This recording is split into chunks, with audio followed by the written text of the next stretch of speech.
¿verdad? Sí, maestro. Perfecto, muy bien. Pues entonces vamos a dar inicio a esta tercera sesión.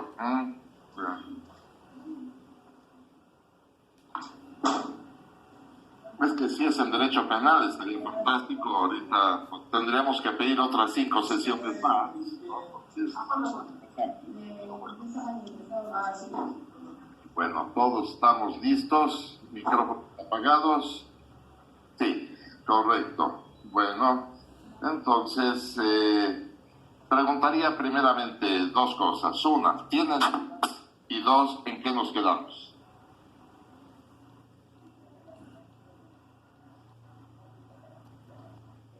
Buenos días, doctor. Buenos días. Pues yo dudas sí tengo, pero yo creo que se irán despejando con el curso de la plática. Y nos quedamos con una...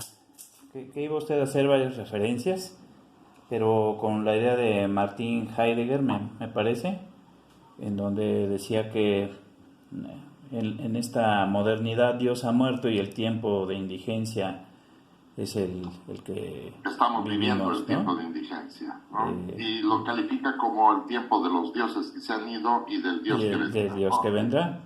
Y ahí citó usted a un autor que se apellida Harari, que es que el nuevo Dios que vendrá será el dataísmo, ¿no? Sí. Y dice que una idea, el dataísmo... perdón, ¿hay alguien más hablando? Sí, no sé quién, porque aquí no está. Aquí no aparecen nuestras pantallas, pero sí Bueno, hay alguien ahí. El dataísmo le da a los humanistas su propia medicina. Ajá. Dice que es cierto que Dios es producto de la imaginación humana, pero este es producto a su vez de algoritmos bioquímicos. Si usted agregaba, bueno, si se quiere, algoritmo electrobioquímico, ¿no? Porque eso es lo que hace nuestro cerebro. Que finalmente iban a ser superordenadores los que nos iban a controlar, a volvernos autómatas. Como ya estamos viendo que en China y en otro gran país, no recuerdo cuál, pero están manejando la 5G, que pues ya desde ahora cuando entramos a internet nos clasifican por esos algoritmos, por los gustos que tenemos, por las páginas que visitamos, en fin. Decía usted que podrán conocernos mejor que nosotros mismos, ¿no? Estos superordenadores iban a obviar los referentes éticos, los valores que tenemos, como ya lo hacen, ¿no? Y bueno, ya después nos citó usted un libro que escribió hace años, de 500 años de Razones y Justicia, me parece que se llama, en donde nos decía que había como producto a 4 tipos de indígenas, me parece. Ajá. El que muere en la lucha, el que en la clandestinidad cotidiana sigue ejerciendo su propia cultura, el que se suicida porque sus dioses han muerto, y el que me parece que decía usted que era el más dramático, el que fundó una etnia que hubo en el Ajusco, en donde nosotros, bueno, el Tlatoani de ahí se quejaban de que les quitaban a sus mujeres, a sus hijas, pero que los nuevos que llegaron decían que querían el excremento de los dioses, que pues no era otra cosa más que el oro, o los cristales alumbrones, que también pues eran piedras preciosas, ¿no? Y finalmente, bueno, que en esta, es lo que entendí yo, que en esta cultura teníamos el peyote, pero pues no era bien aceptado porque era producto de nuestros dioses. Sin embargo, al llamarlo niño Dios, pues ya tenía una aceptación mejor, y finalmente que nos tuvimos que adaptar para que no nos mataran a esta nueva cultura, y de esta manera nos convertimos. En eso me quedé yo, doctor. Sí, en efecto, creo que ahí vamos, ¿no? Ahorita vamos a hacer un pasaje muy brusco en esta tercera sesión, pero eso es importante, este punto es importante. Solo que pediría que el coordinador de CECIJUC lo silenciara, ¿no? Porque es lo que se escucha más. Ya lo logré. Bien, entonces ahora sí, sin interrupciones, tendré que decir lo siguiente. Quizás ya lo haya mencionado previamente a este respecto, porque la sesión pasada me quedé en el problema de la exclusión social, ¿no? Era justo el problema que tratamos esto y lo cerramos con esta experiencia de la conquista de América que produjo, en el caso nuestro, que es el único que he investigado, estos 4 tipos de indígenas. Pero tengo la impresión de que si vamos al sur de nuestro continente, se evidenciaría exactamente igual, ¿no?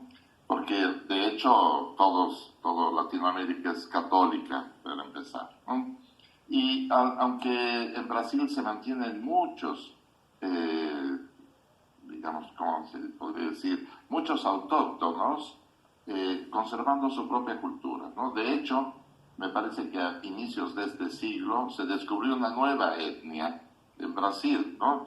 O sea que todavía el Amazonas es gigantesco, pues debe de haber alguna persona por ahí todavía deambulando y viviendo conforme a nuestras culturas arcaicas, ¿verdad? No.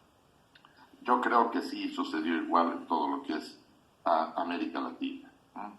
Bien, pero este es el punto de la exclusión y la sesión pasada hablamos de cuáles eran estos tipos de políticas y que toda política de exclusión puede ser de 2 tipos, que es asimilación, que es el caso que nos tocó a nosotros, ser asimilados, lo cual es una forma de exclusión también, ¿no? Es decir, te incluyo si dejas de ser lo que eres, ¿no? Ahí está, el punto clave es ese, ¿no? Y la otra es la de eliminación, o sea, no, te voy a eliminar, punto, ¿no? O sea, sobreviene la matanza en masa. Digamos que más cínicamente se evidencia en el Holocausto, ¿verdad? Ahí vamos a matar a los hebreos porque son inferiores, se acabó, los vamos a matar. No los vamos a incluir, los mataremos, ¿no? Bien. El problema serio que se tiene ahí es que toda política de asimilación puede terminar por ser de eliminación.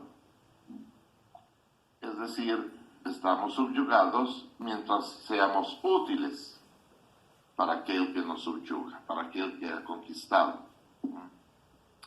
Y no estoy hablando ya de una guerra en el sentido técnico, es decir, de una cuestión bélica, sino de diversas formas en donde se expresa esta guerra mundial en nuestro tiempo, que podría ser, si somos muy marxistas, una guerra mundial de clases sociales, ¿no? Pero que se evidencia en lo que podemos llamar el neocolonialismo, ¿no? Que también ya hablamos la sesión pasada sobre este. Es decir, si yo soy útil a los intereses, si quieren como mano de obra o mano de obra calificada, como sea, ¿no? Soy útil a los intereses del colonialismo, ahora nuevo colonialismo, pues me dejan vivir, ¿no?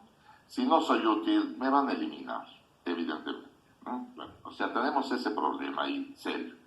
Y por ello lo de Harari es interesante, porque él afirma en sus principios, como ese que se dijo precedentemente, que la conciencia, con ese C, si se acuerdan que así lo dijimos, se desvincula de la conciencia con C. O sea, la conciencia de la realidad se va desvinculando de nuestros referentes éticos. O sea que no importan estos, ya no limitarán ninguna acción, ¿eh? Y por ello el principio de esta edad, y un filósofo veneciano vivo, Umberto Galimberti, afirma el principio que rige esta nueva edad es: se debe hacer todo lo que se puede hacer, ¿no? O sea que ya no hay un referente ético que vaya a limitar. Pero con estos experimentos vamos a matar a 100,000 personas, no importa, se debe hacer todo lo que se puede hacer, ¿sí? Entonces tenemos ese grandísimo problema que me parece siempre ha existido, solo que ahora lo estamos evidenciando. Nuevamente ese principio en la cuestión epistemológica, en la cuestión que nos interesa cuando queremos responder a la actitud cognitiva, cómo y por qué sucede lo que sucede, descubrimos esto hoy. Bueno, siempre fue así, solo que apenas lo descubrimos hoy, ¿no? O sea, ustedes piénsense con esa conquista de América, ¿qué iban a hacer? Vamos a conquistar toda América, vamos a extraer todos sus frutos, o sea, el oro, los metales preciosos, las joyas y demás, y si tenemos que matar a los indios, los matamos, y se acabó, ¿no? O sea, se debe hacer todo lo que se puede hacer. O sea, esto siempre ha existido, pero hoy lo advertimos. Y hoy lo advertimos porque es mucho más agresivo, porque nuestros avances científicos y tecnológicos son muy elevados, ¿sí? Entonces, claro, la nanotecnología y la robótica han cambiado muchísimo nuestra cultura y por eso hay amplios márgenes de la población en riesgo de ser arrastrados a esa exclusión social y estigmatizarlos en infinidad de maneras. Se puede inventar cualquier cosa. Pero si no hay trabajo, porque ya los robots hacen eso, ¿qué podrán hacer? ¿No? Tenemos ese problema ahí serio, presente.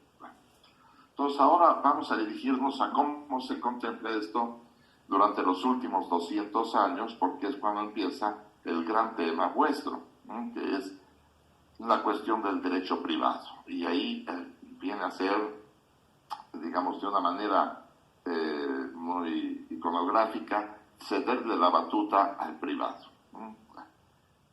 Para que éste comande en la vida real. Y claro que las leyes se harán a este respecto, ¿no? Para que así suceda. Y los legisladores votarán por ellas. No importa la opción política en la que se encuentren, van a votar por ellas. Si recuerdan, nosotros habíamos visto en nuestro tema inicial ese trabajo que publicase Jünger Habermas, del cual extrajimos la idea de que ha habido dos proyectos históricos, ¿no? La edad de la fe y la modernidad.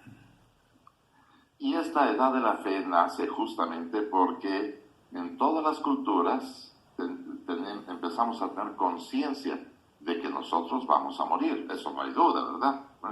Recuerden que hasta comentamos que cada vez que estamos en pláticas con amigos, después del segundo tequila y amplísimas discusiones, nos atrevemos a decir, bueno, de lo que sí estamos seguros es de que nos vamos a morir. Pues sí, estamos ciertos de ello, no hay duda alguna, nos vamos a morir. Bueno, como somos muy endebles, apenas aparecimos como sapiens, suficientemente endebles, o sea, más natura que cultura, y tenemos miedo de que nos vamos a morir, eso dio lugar a que se iniciase lo que hoy conocemos como ciencia, ¿no? Vamos a conocer la realidad para saber si extendemos todo esto. Y como bien hemos apreciado, de una edad promedio de 40 años, ahorita estamos cerca de los 90 años de edad promedio, ¿no? O sea que hemos hecho el trabajo bastante bien, como género, ¿no? Como especie, sapiens, ¿no? Pero la primera fórmula para conjurar ese miedo fue inventar dioses. Es decir, yo me encuentro aquí, soy el único que tiene conciencia de la realidad, el universo, como se le ha llamado en el origen, gira en torno mío, pues entonces a mí me hizo Dios y cuando muera me iré con él. Y todavía pensamos así, ¿no? Bueno, entonces se llama edad de la fe porque inventamos los dioses. No importa el nombre que le hayamos dado, en todas las culturas esto se vino a verificar y por eso es la edad de la fe llamada así, la cual, como bien dijimos en nuestra primera sesión, va a culminar formalmente hablando, no que a los dioses, porque aunque Dios haya muerto, pues entonces seguimos yendo a la iglesia, ¿verdad? Entonces ahí está presente todavía, pero en la informalidad. Por eso vamos a hablar de control social ahora, ¿no? En esta sesión, o en la próxima si no nos alcanza el tiempo. Y esto condujo a que en este nuevo proyecto histórico, se verifica por los órdenes que se imponen luego de las guerras del siglo XVIII. Me refiero a las revoluciones, a guerras internas.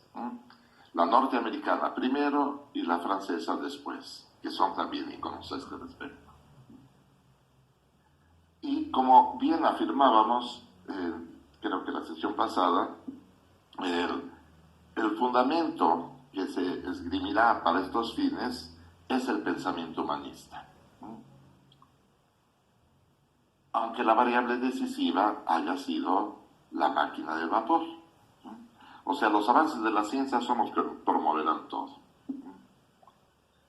Es indudable que ha habido discusiones respecto a estas dos variables, pensamiento humanista y máquina de vapor. ¿Qué hubiera pasado si no inventamos la máquina de vapor, pero el pensamiento humanista que aprecie que todos somos sapiens, por ejemplo, ¿no? Hubiera triunfado? Bueno, no sabemos. ¿Qué hubiera pasado si es al revés? Si no hay pensamiento humanista y solo la máquina de vapor. Bueno, no sucedió así, no sabemos qué hubiera pasado. Pero hoy sí podemos apreciar cómo después de estas grandes revoluciones cayeron muchísimos imperios y después renacieron otra vez. Hay reyes por todos lados, ¿no? Japón tiene un rey todavía, ¿no? Bélgica, Suecia, no se diga el Imperio Británico, que nunca dejó de tenerlo. Francia regresó con Napoleón como imperio, y España ahora tiene su rey y su reina, ¿verdad? O sea que seguimos muy parecidos, ¿no? A pesar del pensamiento humanista y todo lo que se dice. Claro que se hacen llamar monarquías constitucionales, ¿sí? Pero el gran pasaje que esto implica es el siguiente. Tengo que explicar por qué sucedió. En opinión, como diría un jurista, la opinión dominante. En el caso francés, particularmente, había una gran crisis de hegemonía, porque la clase que dominaba era la aristocracia. Esta era, ¿no? La sangre azul, si se me permite, la sangre azul. Pero quien tenía el capital era la burguesía. Pero esta jamás podría ascender a la cúspide de la estratificación social. Esto sería imposible, no tiene sangre azul. Entonces aprovecharon el pensamiento humanista que apeló a la igualdad formal. Es decir, todos somos iguales frente a la ley. Digámoslo así, ¿no? Ya expliqué que esto significa que no somos iguales y que esta igualdad formal significa el único contexto que posibilita las libertades, que era por lo que en apariencia se había luchado, ¿no? Por las libertades. Y entonces esta igualdad formal viene a indicar: yo tengo derecho a ser diferente, ¿no? Y eso es un éxito que no hay que ir para atrás de eso, ¿no? Hay que ir más allá, pero no eliminarlo, ¿no? Entonces lo que hicieron fue, como todos somos iguales, unirse en su estratificación social la burguesía con la plebe en contra de la aristocracia. Y triunfaron, y triunfaron. Y ello significó el gran cambio, que después irá contagiando a todo el planeta, por supuesto. Solo que el gran problema que se verifica es que esto no eliminó la estratificación social. Lo único que hizo fue que la burguesía ascendiera a la cúspide de la estratificación social. Y la plebe siguió siendo la plebe.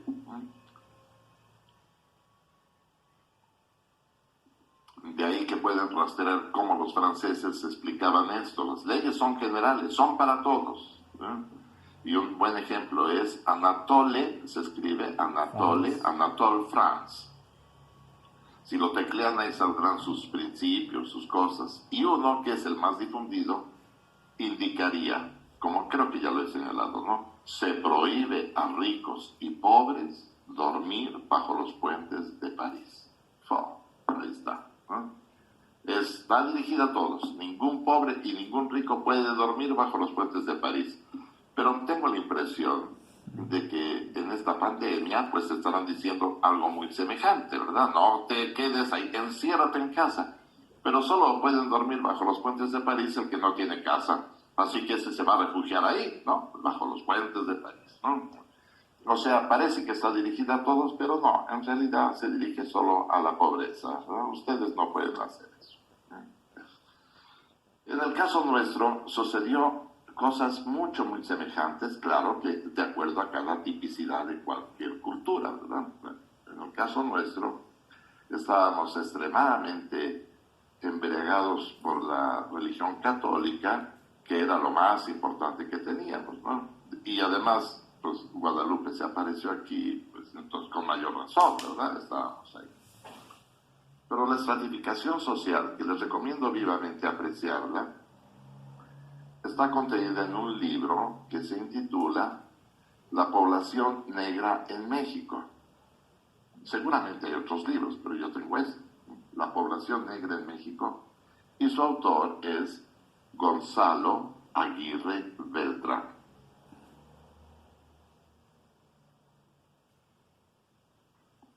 Multicitado este chico por tan importantes trabajos que hizo. Y eran 16 estratos sociales. Y en primer lugar está el peninsular, este es el número peninsular. Número 2, el hijo de peninsulares, pero que nació en América, o sea, el que podríamos calificar como criollo, el criollo. Número 2. Número 3, pues el mestizo, pero estos ya entran en la estratificación social, ¿ya? Entonces viene el mestizo, después viene el castizo, el tornatrás,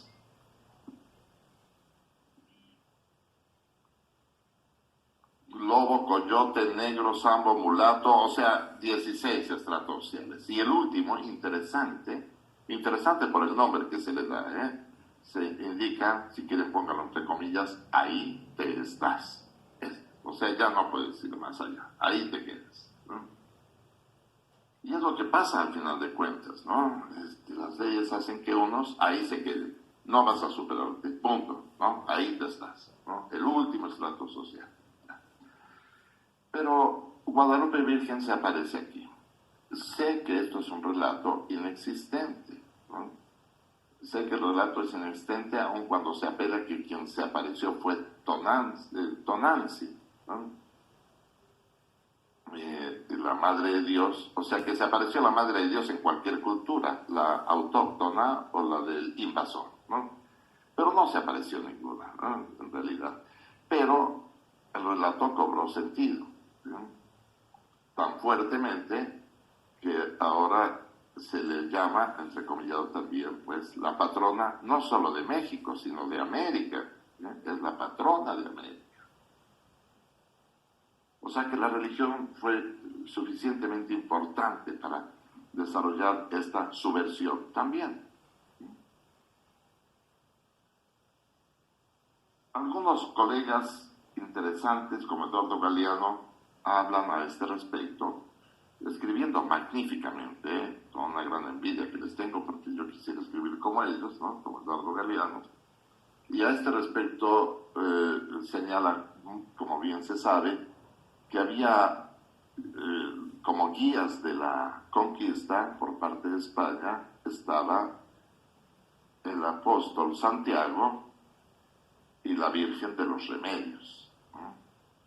Pero cuando viene la subversión nuestra, pues está el apóstol Santo Tomás y la Virgen de Guadalupe, ¿sí? Entonces ahí tenemos los mismos íconos, ¿no? Apóstol y una Virgen que van a luchar entre sí en esta independencia.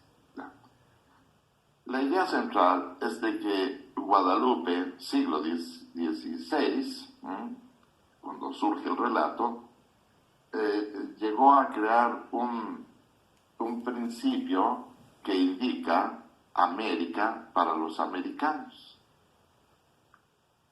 Es decir, 2 siglos antes de la doctrina Monroe.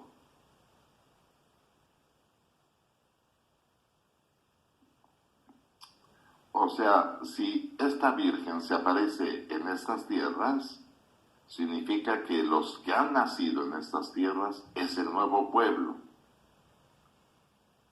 designado por Dios. Este da el fundamento de la insurrección. Es decir, vamos a unirnos todos los que hemos nacido aquí para luchar contra aquellos que no nacieron aquí. Y los únicos que no nacieron eran los peninsulares, La lucha era igual que en Francia. El criollo no podía ascender en la estratificación social. No. Estos puestos importantes, sean dentro de la religión o en el gobierno civil, estos cargos eran solo para los peninsulares. Los más modestos se les delegaba a los criollos. Se le fue la señal unos 2 minutos, Raúl. ¿Se me fue la señal? Ah, Dios. Sí. No, yo A sí ver, lo veo. Ahorita ya está. Ya estamos, bien. Entonces díganme en qué me quedé. No, yo sí lo escuché Ah, perfecto. Todo el los tiempo. americanos. Lo escuché perfecto. Ah, bueno, entonces voy a hacer Yo rápido también lo oí. una repetición rápida. ¿Sí? Entonces, Guadalupe se aparece aquí, esto significa América para los americanos, que empezó a regir 200 años antes de la doctrina Monroe, creada por la Unión Americana, ¿verdad? Que América es para los americanos. Fundamentos, en cualquier caso, de la revolución, obviamente, ¿no? Pero nosotros fuimos primeros, eso es lo que quería evidenciar a este respecto. Y el problema central era que los criollos no pueden ascender a la cúspide de la estratificación social porque ahí se encuentran los peninsulares. Gran complicación. Pero esto da pauta para apelar a que vamos a unirnos todos los americanos, o sea, los que hemos nacido en estas tierras, para luchar contra el peninsular. Y esto incluye, evidentemente, a la población autóctona, como al mestizo y todos los demás estratos sociales que fueron construyendo, esos 16 estratos sociales. Estoy seguro de que si compran el libro o lo adquieren o está en línea, verán que hay 2 estratificaciones oficiales, una es de 16 y la otra es de 17 estratos. Pero es lo mismo, se reproducen los mismos. Habrá un pobre chico más fregado que los demás y lo incluyen ahí también, ¿no? Estigmas, si se quiere. Diversas formas de estigmatización hay. Bueno, entonces, esto provoca nuestra guerra de independencia, o sea, nuestra revolución en estas tierras americanas, y el resultado de la misma fue igual que en Francia. Una vez terminada la independencia, el criollo asciende a la estratificación social y los demás estratos continuarán igual, y me atrevo a decir de la manera informal que también persiste hasta nuestros días. Basta señalar un punto interesante. Cuando hay discusiones a este respecto, como fue el cierre del siglo pasado con el EZLN y cosas así, la gente que se siente superior afirmaba que los indios regresen a sus tierras. Es un problemita porque se las quitaron todas, entonces ¿a dónde van a regresar? ¿Me explico? O sea, sería una gran complicación por eso. Pero va persistiendo. Todos los estigmas fueron lo suficientemente poderosos para permanecer hasta nuestro tiempo, hasta hoy. O sea, todavía no aprendemos a incluir a otro, aunque piense diferente a como pienso yo. No importa eso, ¿no? Discutamos y a ver quién convence a quién y ya, es todo. La discusión por eso es importante.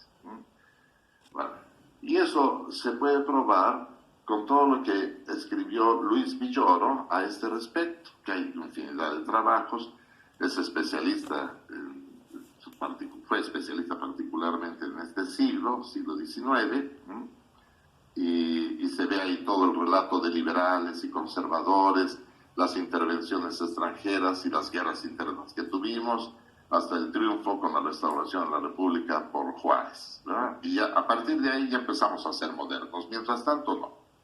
Hay un texto que reproduce la UNAM en 3 volúmenes, que se llaman Pandectas Hispano-Mexicanas. Pandectas Hispano-Mexicanas.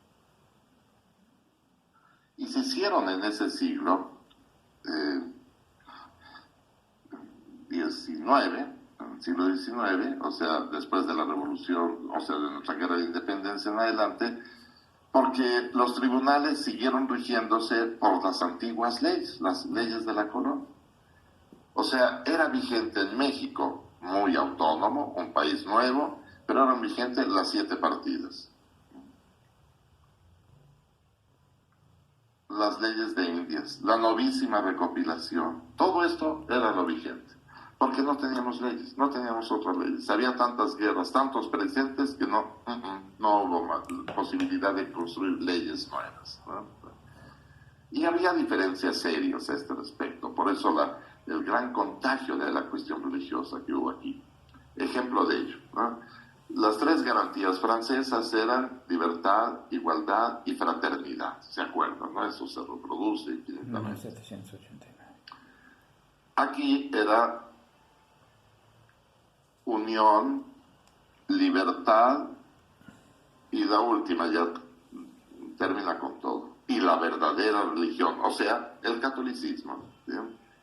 De ahí que la primera constitución que tuvimos, vigente, 1824, el preámbulo habla sobre Dios que iluminó a todos los legisladores, ¿no?, para crear esta constitución. ¿Sí? Después vinieron las leyes de los años 30, suficientemente conservadoras. Se apreciaban ahí estratos sociales también, por ejemplo. Algunos siguen vigentes, ¿sí? Formalmente también. Se pierde la ciudadanía cuando la persona gane menos de 100 pesos de renta al año, ¿no? 100 pesos. Según me comentaron colegas que trabajan en temas de historia del derecho, una buena parte de la población ganaba 100 pesos, pero no toda, eso es lo que importa, no toda, ¿no? Y la embriaguez consuetudinaria pierde la ciudadanía. El que toma, ese no puede votar. Y claro, la justificación era muy simple, ¿no? De ahí que estamos muy contagiados por esta cultura hispana de la época. O sea, se pierde la ciudadanía por ello, porque ¿cómo van a dirigir estos las riendas